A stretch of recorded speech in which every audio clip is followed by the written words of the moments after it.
শবনম ইয়াসমিন বুবলি তিনি এবং মেগাস্টার সাকিব খান সহ বাংলাদেশের অনেক দর্শককে অনেক ভালো ভালো সিনেমা উপহার দিয়েছেন। গত ৮ বছরে তার ক্যারিয়ারে বেস্ট উপহার দিয়েছে দর্শকদের। কিন্তু মেগাস্টার সাকিব খানকে বিয়ে করে অনেক সমালোচনার মুখে পড়েন শবনম ইয়াসমিন বুবলি। ভিউয়ার্স, বিস্তারিত জানতে পুরো ভিডিও জুড়ে আমাদের সঙ্গে থাকুন। 2016 সালে ক্যারিয়ারে শুরু হয় শবনম ইয়াসমিন বুবলির। ক্যারিয়ারের শুরুটাই হয় সাকিব খানের সাথে সিনেমা করে। একটি দুটি সিনেমা করে সাকিব খানের প্রেমে পড়ে যান শবনম বুবলি। শুধু প্রেমে নয়, তারা বিয়ে পর্যন্ত করে ফেলেন গোপনে। যখন তাদের বাচ্চা হয় এবং বাচ্চাটার বয়স 2 থেকে 2.5 বছর হয়, তখনই তিনি পাবলিকের সামনে এসে বলেন তার বিয়ে হয় সাকিব খানের সাথে। তখন থেকে তার জীবনে দুঃখ এবং কষ্টের দিন চলে আসে।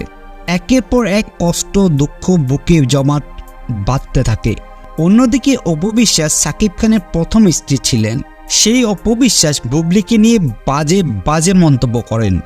অপু বিশ্বাস বুবলিকে এমনও বলেন, তিনি কাল নাগিনী, তিনি আমার স্বামীকে খেয়েছে, আমার সন্তানের বাবাকে খেয়েছে। এই কথাগুলোর উত্তরে শবনম বুবলি বলেন, আমার সাথে যখন সাকিব খানের সম্পর্ক হয় এবং বিয়ে হয়, তখন আমি জানতাম না সাকিব খানের আরও একটি বিয়ে হয়েছিল অপু বিশ্বাসের সাথে। আমি যদি জানতাম, কখনোই সাকিব খানের সাথে কোনো সম্পর্কে জড়াতাম না এবং বিয়েও করতাম না। কিন্তু তাতে কি, সাকিব খানের প্রথম স্ত্রী অপু বিশ্বাস বুবলিকে দোষারোপ দিয়ে আসছে।